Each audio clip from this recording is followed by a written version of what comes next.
வணக்கம் நண்பர்களே, வாங்க வழக்கம் போல் நைட் டின்னர் தான் என்னென்னு பார்க்க போகிறோம். இப்போ டின்னர் வந்து நம்ம வீட்டில் என்ன அப்படின்னு பார்த்தீங்கன்னா, கோதுமை தோசைக்கு இருக்கிறதுல கொஞ்சம் கொஞ்சம் மத்தியானம் வச்ச மிச்சம் இருக்கிறதெல்லாம் ஊற்றி தான் இப்போ கோதுமை தோசைக்கு வந்து சாப்பிட போகிறோம். அதே முருங்கைக்காய் குழம்பு கொஞ்சம் இருக்குது. அதுக்கப்புறம் வந்து பார்த்திங்கன்னா காஞ்ச மிளகா போட்டு அரைச்ச தேங்காய் சட்னி. அது வந்து சட்னியாக இல்லாமல் நான் துவையலாக வச்சுருக்கேன். ரொம்ப தண்ணி கலக்கலை, அப்புறம் நான் தண்ணி கலக்கினா வேஸ்ட்டாக போயிடும் அப்படின்னு சொல்லிட்டு அப்படியே திக்காகவே வச்சாச்சு.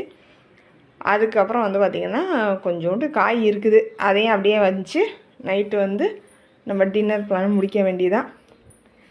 இன்றைக்கி வந்து கோதுமை தோசைக்கு இதெல்லாம் கொஞ்சம் அது சப்புன்னு இருக்கிறனால இது கொஞ்சம் காரசாரமாக நல்லா தான் இருக்கும். இருக்கிற அவரைக்காவை அப்படியே ஆள் கொஞ்சம் கொஞ்சம் எடுத்து பாதி பேர் சாப்பிட்டாச்சு. கடைசியில் உள்ளது சாப்பிட வேண்டியதான். இன்றைக்கி இதுதான் நம்ம வீட்டில் வந்து டின்னர் பிளான். உங்கள் வீட்டில் என்ன அப்படின்னு கமெண்ட்டில் சொல்லுங்கள். இந்த வீடியோ பிடிச்சிருந்துச்சு அப்படின்னா கண்டிப்பாக ஒரு லைக் பண்ணுங்கள், ஷேர் பண்ணுங்கள், கமெண்ட் பண்ணுங்கள், சப்ஸ்கிரைப் பண்ணுங்கள். தேங்க்யூ.